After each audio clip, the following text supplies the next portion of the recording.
There is a honey that never crystallizes. It stays liquid for years, sometimes decades, perfectly clear like bottled light. Chefs in Paris call it the finest sweetener in the world. A jar costs more than a bottle of wine, and it comes from a tree that the European Union tried to make illegal. Not a rare tropical orchid, not an exotic protected species, a tree that grows as a weed along every highway in Europe. A tree you have probably walked past 100 times without knowing its name. This is the story of Black Locust, the tree that fed empires, saved beekeepers, and was nearly erased by a single vote in Brussels.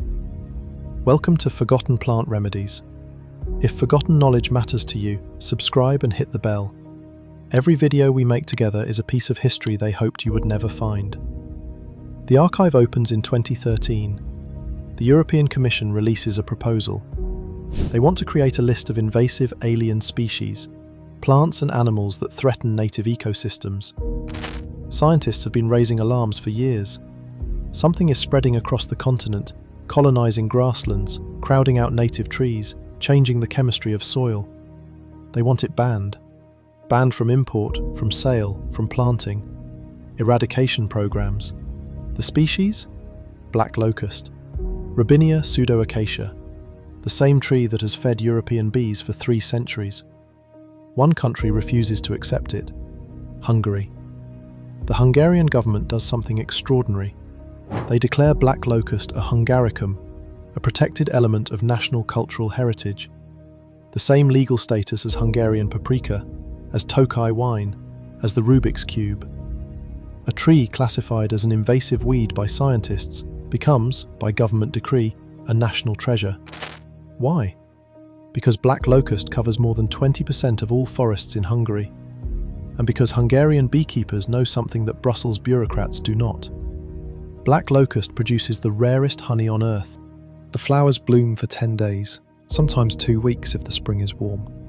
A narrow window in May or June, when the trees explode in white cascading blossoms that smell like wisteria mixed with something you cannot name. Bees sense the bloom from miles away. Hungarian beekeepers have developed an entire culture around this window, moving hives across the country, tracking temperature and rainfall, chasing the bloom from south to north as it moves with the season. A beekeeper who times it perfectly fills his hives in days. A beekeeper who misses it waits another year. These are not industrial operations. They are family traditions stretching back 4 and 5 generations.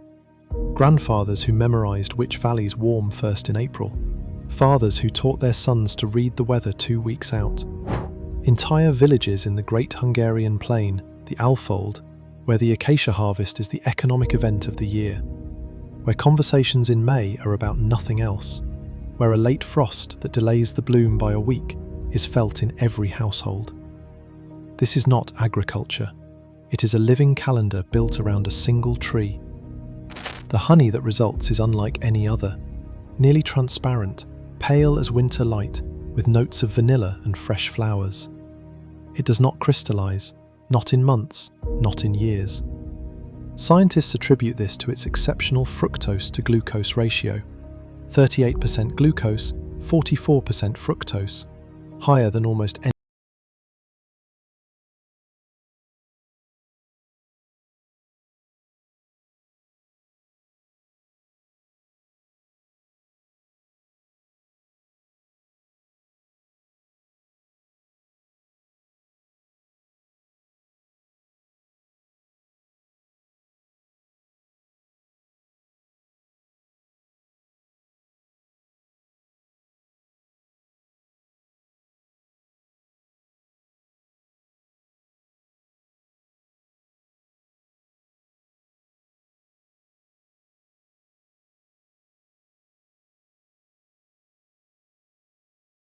...150 kilograms of nitrogen per hectare per year, pulling it directly from the air through bacteria living on its roots and converting it into soil fertility without synthetic inputs.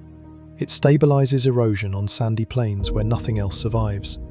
It provides nectar early in spring when bee colonies are rebuilding after winter and other sources are scarce.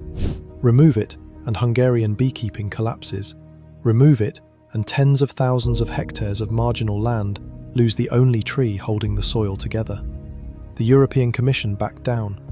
Black Locust was excluded from the union-wide banned list, largely because of pressure from Hungary.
The next vault opens soon.